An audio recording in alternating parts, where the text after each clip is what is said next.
Good morning, student. Our subject is water resource management. Our chapter is water harvesting structure, and our topic is necessity for rainwater harvesting. એટલે કે વરસાદના પાણીનો સંચયની જરૂરિયાત.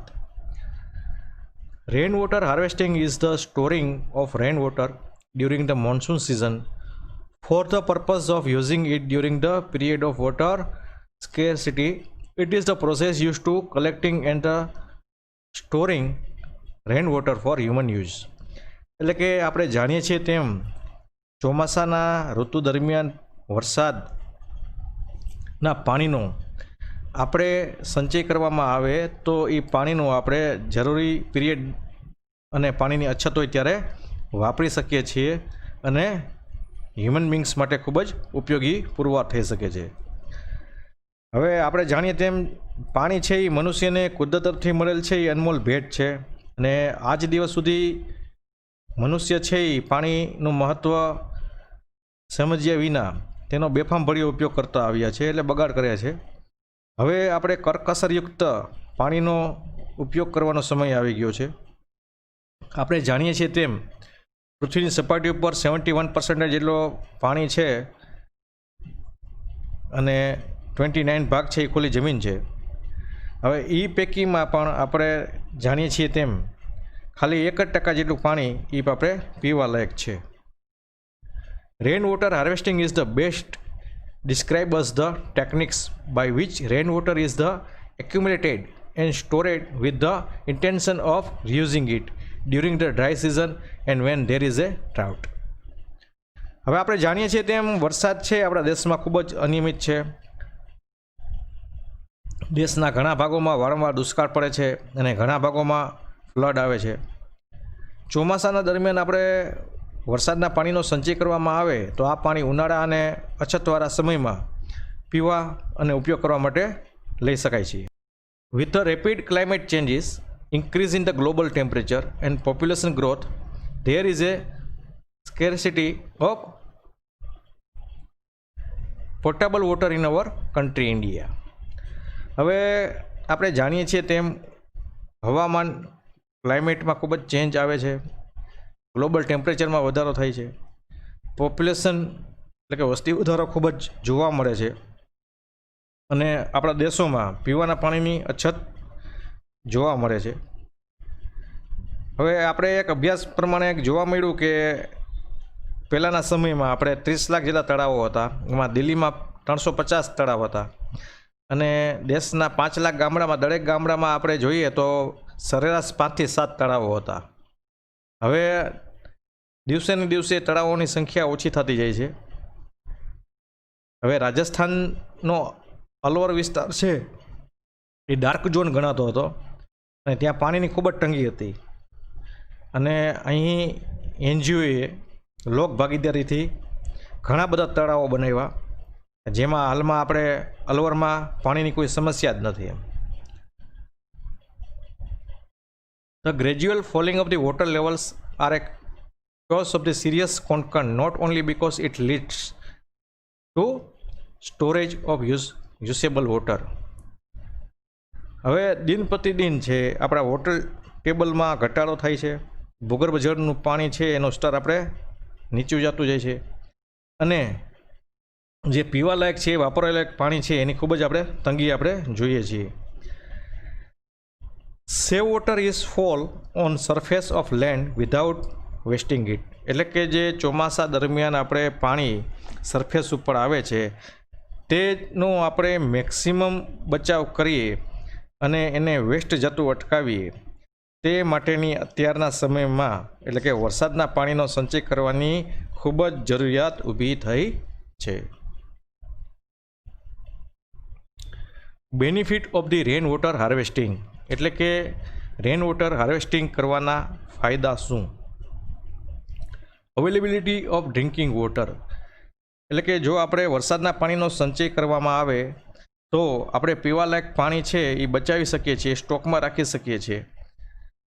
Recharge of the ground water table એટલે કે આપણા water ટેબલનું સ્તર ઘણું ઊંચું આવે છે અને ભૂગર્ભ જળનું રિચાર્જ શક્ય બને છે. ઇન્ક્રીઝ ઇન ગ્રીનરી, આજુબાજુનું આપણું ઇન્વાયરમેન્ટલ અને આપણો પ્રદેશ ખૂબ જ લીલોછમ બને છે. Prevent soil erosion and flooding, એટલે કે ભૂમિ અને જળ સંરક્ષણના કાર્યમાં સુધારો જોવા મળે છે. તેમજ આપણે પૂરથી થતું નુકસાન બચાવી શકીએ છીએ. વોટર કન્વર્ઝેશન ઇન પીપલ, લોકોમાં પાણીનો બચાવ કરવો, કરકસરયુક્ત ઉપયોગ કરવો તેમજ પાણીનું મહત્ત્વ તેવી લોકજાગૃતિ આવે છે. This is the some points of the benefit of rain water harvesting. Next topic is method of rain water harvesting. તો રેન વોટર હાર્વેસ્ટિંગ માટેની કઈ મેથડ આપણે ઉપયોગ કરીએ છીએ, તો તેમાં પહેલી આવે છે ચેક ડેમ્સ, ફાર્મ પોન્ડ્સ એટલે કે ખેત તલાવડી, percolation tank, ponds and reservoirs, nala and gully plugging, vegetation and plantation, and most effective method is rooftop rain water harvesting. તો પહેલાં આપણે ચેકડેમની વાત કરીએ તો ચેકડેમ છે નું કાર્ય છે two improve the ground water recharge, એટલે કે ભૂગર્ભ જળનું રિચાર્જ કરવું અને વોટર ટેબલનું સ્તર આપણે ઊંચું લઈ આવવું. ચેકડેમ એટલે નદી કે ઝરણા ઉપર છે ને બાંધેલો નીચી ઊંચાઈનો હાથબંધ છે. Lower height weir construction on the small stream or river. Height depends on the bank. Height varies from 1 to 3 metre. Height છે એ 1 થી 3 મીટરના ગાળામાં હોય છે બેંકના એટલે કે કિનારાના સમપ્રમાણમાં. અને length varies from less than 3 metre to 10 metre, એટલે કે લંબાઈ છે એ 3 મીટર કરતાં ઓછી અને 10 મીટર જેટલી હોઈ શકે છે. તમે જુઓ છો કે ચેકડેમ બાંધવાથી એના અપસ્ટ્રીમ બાજુ એક સરોવર જેવું રચના થાય છે જ્યાં પાણી ભરાયેલું રહે છે, એટલે આજુબાજુના વિસ્તારમાં વોટર રિચાર્જ થાય છે અને વોટર ટેબલ ઊંચું આવે છે. નેક્સ્ટ પોઈન્ટ એમાં આવે છે કે સિલેક્શન સાઇટ ફોર ચેકડેમ, એટલે કે ચેકડેમ માટે સાઇટની પસંદગી કરવી. સ્ટીમ સ્ટેટ એટલીસ્ટ 300 મીટર, એટલે કે ચેકડેમની ઉપરવાસમાં નદીનો પટ છે એ ન્યૂનતમ 300 મીટર લંબાઈ સુધી સીધો હોવો જોઈએ. એસબીસી ફોર સુટેબલ ફાઉન્ડેશન, એટલે કે ચેકડેમના પાયા માટે યોગ્ય જમીન એસબીસી વધુ હોવી જોઈએ, સોઇલ બેરિંગ કેપેસિટી વધુ હોવી જોઈએ તેવી ત્યાં ઉપલબ્ધ હોવી જોઈએ. ફ્લો શુડ બી પીસફુલ, એટલે કે વહેણનો પ્રવાહ શાંત અને ઘૂમરી વગરનો હોવો જોઈએ. 800 metre radius available for irrigation, એટલે કે વહેરના કિનારાની બંને બાજુએ 800 મીટરની ત્રિજ્યા સુધી સિંચાઈ માટે જમીન પ્રાપ્ત હોવી જોઈએ. બેંક હાઈ એન્ડ સ્ટેબલ, એટલે કે કિનારા ઊંચા અને મજબૂત હોવા જોઈએ. 15,000 ક્યુબિક મીટર સ્ટોરેજ વોટર, એટલે કે ઓછામાં ઓછું 15,000 ઘન મીટર જેટલા પાણીનો સંગ્રહ થવો જોઈએ. So this is the some points regarding the selection site for the check dams. Now next point is benefits of check dams, એટલે કે ચેક ડેમના ફાયદા. તો ચેક ડેમના ફાયદામાં પેલો પોઈન્ટ આવે છે એમાં ગ્રાઉન્ડ વોટર રિચાર્જ, એટલે આપણે આગળ વાત કરી તેમ કે ચેક ડેમ બાંધવાથી આજુબાજુના એરિયામાં પાણીનું સ્તર ખૂબ જ ઊંચું આવે છે અને ભૂગર્ભ જળનું રિચાર્જ થઈ જાય છે. Fast construction benefit in the monsoon season, તેનું બાંધકામ છે એ ખૂબ જ ઝડપી થાય છે, 3 થી 4 મહિનામાં પૂરું થઈ જાય છે અને આગામી આપણે ચોમાસાની સિઝનમાં તેનો ફાયદો મેળવી શકીએ છીએ. 60 to 80% ગવર્મેન્ટ સબસિડી, એટલે કે 60 થી 80% છે ગવર્મેન્ટ આપને આ ચેકડેમ બાંધવા માટે સબસિડી આપે છે. પર્કોલેશન ઓફ વોટર અને એવાપોરેશન રેટ રેડ્યુસ, ચેકડેમ બાંધવાથી આપણે બાષ્પીભવનનો દર પણ ઘટાડો જોવા મળે છે. Wells and tubewells recharge surrounding area, આજુબાજુના આવેલા કૂવા અને બોર વગેરેમાં ભૂગર્ભ સ્તરનું પ્રમાણ ખૂબ જ વધે છે અને વોટર ટેબલ ઊંચું આવે છે. ઇલેક્ટ્રિસિટી કોસ્ટ ડિક્રીઝ, કૂવામાં અને ટ્યુબવેલમાં અને પાણી આપને ખૂબ જ વોટર ટેબલ ઊંચાઈ પ્રાપ્ત થતું હોવાથી પાણી આપને સમયસર મળી રહેવાથી ઇલેક્ટ્રિસિટીના ખર્ચમાં પણ ખેડૂતોને ઘટાડો જોવા મળે છે. So these are some benefits for check dams.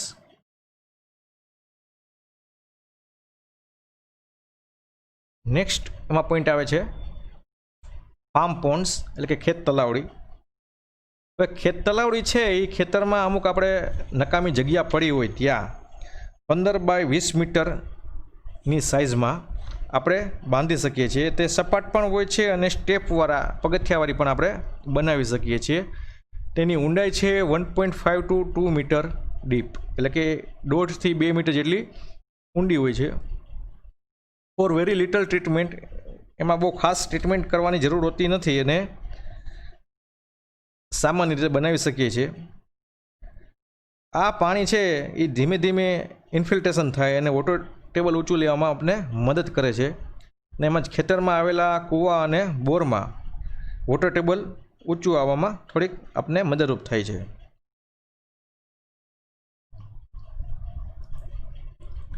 પરકોલેશન pond એટલે કે તળાવ. To improve the ground water recharge adapted at the ground water wells available 20-30, એટલે કે તળાવો આપણે ઊંડા કરવાથી તેમાં પાણી ભરવાથી આજુબાજુના 20 થી 30 કૂવાઓ અને બોરમાં ભૂગર્ભ જળનું રિચાર્જ થવાથી વોટર ટેબલ ખૂબ જ ઊંચું આવે છે. To influence the area about 800 to 900 metre, એટલે કે 800 થી 900 મીટરના ગાળામાં અસરકારક થાય છે. પાણીનું વધુ રિચાર્જ માટે આપણે તળાવના તળિયે ને ચોમાસા પહેલાં છે એ ઊંડું કરવું જોઈએ અને કાપ મુક્ત રાખવું જોઈએ. Percolation tank. Strata is rocky, less water holding capacity, એટલે કે જે જગ્યાએ જમીન છે એ પથ્થારો હોય અને પાણીનો સંગ્રહ કરવાની ક્ષમતા ખૂબ જ ઓછી હોય તેવી આ જગ્યા ઉપર આપણે પરકોલેશન ટેન્ક છે એ બાંધી શકીએ છીએ. Principal acts on the check dams, એટલે કે ચેક ડેમના સિદ્ધાંત ઉપર જ કાર્ય કરે છે. પરકોલેશન ટેન્કનું કાર્ય નદીના નકામા પાણીને વહી જતા પાણીને રોકીને જમીનમાં ઉતારવાનું છે. Note arrangement for irrigation purpose, એટલે કે પરકોલેશન ટેન્કમાંથી સિંચાઈ માટે કેનાલની કંઈ વ્યવસ્થા હોતી નથી. Nala and gully plugging made by loose stone at the relatively height of the bank, એટલે કે સ્થાનિક પથ્થરો જે મળે છે તે કાંઠાની હાઇટ સુધી બાંધવામાં આવે છે. It is simple method for soil and water conversation, જળ અને ભૂમિ સંરક્ષણ માટેની આ ખૂબ જ સામાન્ય અને સરળ મેથડ છે અને આપણે ચોમાસા દરમિયાન વાપરવામાં આવે છે. વેજીટેશન એન્ડ પ્લાન્ટેશન, એટલે કે obstructing natural flow of rain water. Vegetation અને પ્લાન્ટેશનનું મુખ્ય કારણ કે તે વરસાદના પાણીને થોડોક સમય માટે અટકાવવાનું છે, કે જે પાણીને થોડીક સમય અટકાવવાથી પાણી ઇન્ફિલ્ટ્રેશન થાય છે અને જમીનમાં ઉતરે છે અને તેને હિસાબે રિડ્યુસ ધ ઇવાપોરેશન લોસીસ, એટલે કે બાષ્પીભવનના વ્યયમાં પણ ઘટાડો જોવા મળે છે. અને આ ખૂબ જ એક બહુ મોસ્ટ ઇફેક્ટિવ મેથડ છે. ઇન્ક્રીઝિંગ ધ ઇન્ફિલ્ટ્રેશન કેપેસિટી, એટલે વૃક્ષો દ્વારા પાણીનું અવરોધ થવાથી જમીનનું ધોવાણ પણ અટકે છે, તેમજ જમીનની અંદર ઇન્ફિલ્ટ્રેશન થવાથી પાણીમાં રિચાર્જનો દર પણ વધારો થાય છે, વોટર ટેબલ પણ ઊંચું આવે છે. કાપવાળી જમીન, ઢાળવાળી જમીન અથવા તો ઓછી ઇન્ફિલ્ટ્રેશનવાળી જમીનમાં પણ આપણે વૃક્ષો, વેજીટેશન કવર વગેરેથી વરસાદના પાણીને રિચાર્જ કરી અને ભૂગર્ભ જળમાં વોટર ટેબલ અપ લાવી શકીએ છીએ.